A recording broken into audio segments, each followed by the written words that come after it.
अपने इस वीडियो में आज हम कक्षा 8 के 5वें अध्याय का अध्ययन करेंगे जिसका नाम है महाकवि कालिदासः।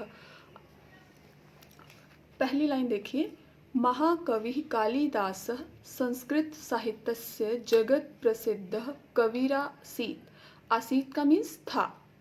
तो इसमें बता रहे हैं कि महाकवि कालिदास संस्कृत साहित्य के जगत प्रसिद्ध कवि थे। मीन्स कालिदास संस्कृत साहित्य में ऐसे कवि थे जिन्हें पूरी दुनिया जानती थी। इंग्लैंड देशवासिनः तु सम शेक्सपियर इति नामना संबोध्यन्ति।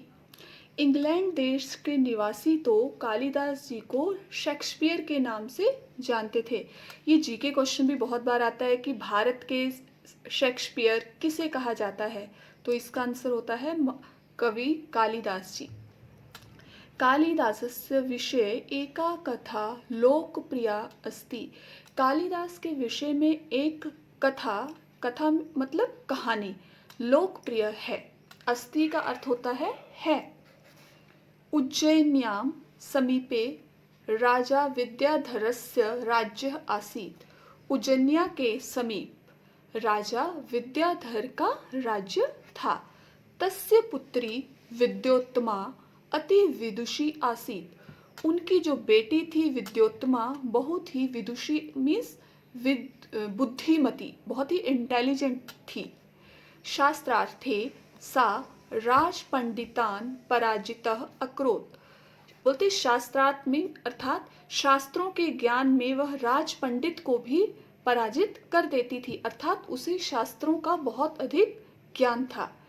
एकदा स एक बार वह उद्घोषितवती, एक बार उसने घोषणा की, एक ऐलान किया, अहम तेन सह विवाहम करिष्यामि, मैं उसके साथ विवाह करूंगी।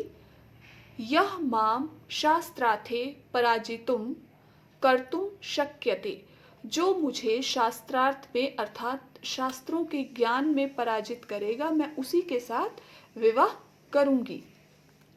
सर्वे पंडिता ईर्ष्या अचिंत्य।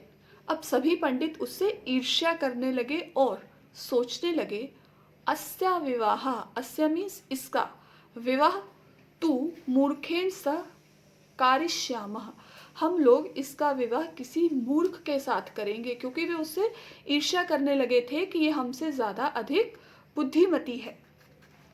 दूसरे पद में देखिए, मार्गे गच्छन्, रास्ते में जाते हुए, पंडितों ने एकम युवकम अपश्यन, एक युवक को देखा। अपश्यन का अर्थ होता है देखा। सह मूढ़तयः, मूढ़ होता है मूर्ख, बोलते सह मूढ़तयः यस्मिन् शाखोपरि उपविष्टः आसीत् तामेव शाखां कुठारेन, कुठारेन होता है कुल्हाड़ी, कर्तने काटना, मग्नः आसीत्, बोलते जिस युवक को उन्होंने देखा, बोलते वह मूर्खता के कारण जिस शाखा पर बैठा हुआ था उसी शाखा को कुल्हाड़ी से काट रहा था, अर्थात वो एक पेड़ की टहनी पे बैठा था, जिस पे बैठा था उसी को काटने का प्रयास कर रहा था।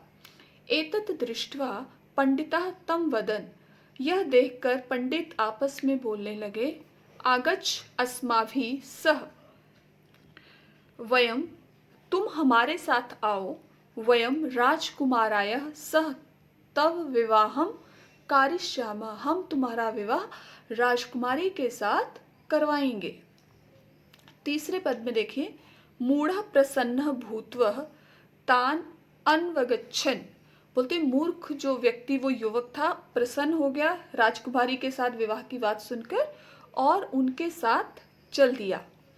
पंडितः तम अकथयन्, पंडित ने उससे कहा, यत्र वयम त्वाम नयामः, हम तुम्हें जहाँ ले जा रहे हैं, तत्र किमपि न वदतु, वहाँ कुछ नहीं बोलना है। यदि वदिष्यति, यदि तुम बोलोगे, तर्हि विवाहो न भविष्यति, तब तुम्हारा विवाह नहीं होगा। मूर्ख प्रतिज्ञां करोत्, उस मूर्ख युवक ने प्रतिज्ञा की, यत् स किमपि न वदिष्यसि, कि वह कुछ भी नहीं बोलेगा। पंडितः तम पंडितवत आभूष्य, पंडित उस युवक को पंडितों की तरह सजाकर राज्ञम समीपम अन्यन अवदन, राजा के समीप ले गए और बोले, च महाराज, महाराज, एषः उज्जैनी नगरस्य विद्वानः आचार्यः, यह उज्जैनी नगर का विद्वान आचार्य है। अधुना मौन व्रतम आचरति, अभी इसने, अधुना होता है अब, मौन व्रतम मीन्स मौन व्रत रखना, कोई बात ना करना, अभी इसने मौन व्रत रखा है। एषः तव राजकुमार्यः सह शास्त्रार्थे समर्थः, यह राजकुमारी को शास्त्रार्थ में हराने के लिए समर्थ है, अर्थात इसका शास्त्रार्थ में ज्ञान राजकुमारी के समान है। परंतु एषः संकेतै एव उत्तराणि दास्यति, परंतु अभी यह संकेत में ही उत्तर दे सकता है। राजकुमारी इदं समयं स्वीकृत्वा, राजकुमारी ने इस बात को स्वीकार कर लिया। राजा प्रसन्नो अभवत, राजा प्रसन्न हुआ। अग्रिम दिने, अग्रिम मीन्स अगले, दिने च राजसभाम आहुतवान, अगले दिन उसने राजसभा को बुलाया। ये था हमारा 5वें पाठ का प्रथम पाठ का। इसका दूसरा पाठ ख हम अगले वीडियो में करेंगे। तब तक के लिए धन्यवाद।